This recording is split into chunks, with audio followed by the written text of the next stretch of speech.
She's one of the most accomplished competition shooters in the world, and she doesn't apologize for her Second Amendment rights.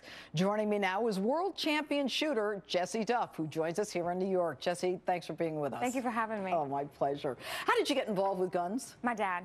How old were you? Well, I have memories all the way back from as long as I can remember, but I was about 15 when I got started in competition shooting. And when did you know that you really liked it or you were good at it? Did you hunt?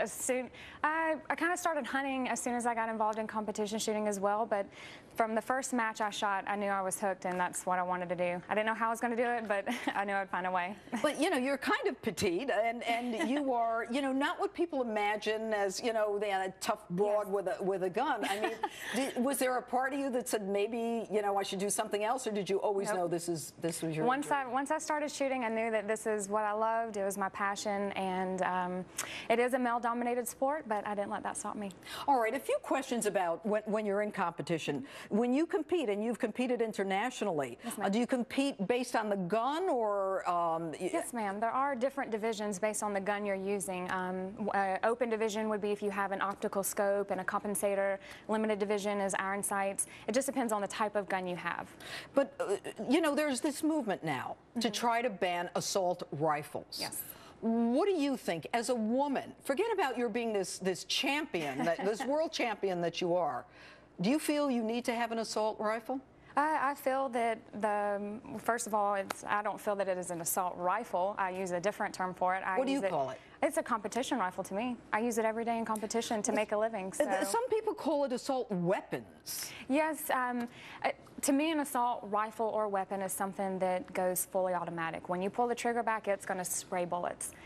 What I use, what they're talking about, the AR-15, that is a semi-automatic rifle. Okay, so, and then, of course, for our viewer, a semi-automatic, it will feed automatically, but there's only one bullet for each pull. There's one shot per trigger pull. Right, right. Whereas an automatic is, it just... You pull the trigger once, and it will shoot until the feeding device empties. So it's interesting that the ban includes the semi-automatic and not just automatics. Yes. Well, I believe it has, if you can have one military-style feature, and when you take that on and off, it's still the same rifle. It doesn't, the external features that they're talking about, the cosmetic features, those do nothing to fire the gun. They have no bearing on the firing of the gun at all. All right, let's talk about this. If you have an AR-15, the bullet used in it is generally a .223. Yes, is that correct? All right. The hole from a .223 is smaller than a hole from a Glock, a 9mm, a 45, a 40. Yes. So that was my demonstration. So what is that all about? Why are people so freaked out, and why do they demonize the AR-15? I think it's kind of gotten the term in the media, the black rifle, and it's big and scary because of all the cosmetic features. But like I showed in the demonstration earlier, those have no bearing on the firing of the gun. They make it look scary, but it's all cosmetic. And as you saw, the impact is a lot smaller than a pistol or a shotgun or any other kind of rifle, and it's just... And it's not automatic, it's a semi. Exactly. It does the same functions as all the other. Why do you like the AR-15? I like it because it's small, it's compact, there's no recoil. It's easy for me to shoot in competition, and that's what I do for a living. That's how I earn my money, is I compete for the companies that I represent, and the AR-15 is something that I can shoot easily in competition. If you had to defend yourself, if you were at home, like the woman in Georgia who had to hide her children, and shot at the intruder 5 times, what gun would you use? I would have a shotgun or easily an AR-15 or a pistol of some sort in the house with me at all times.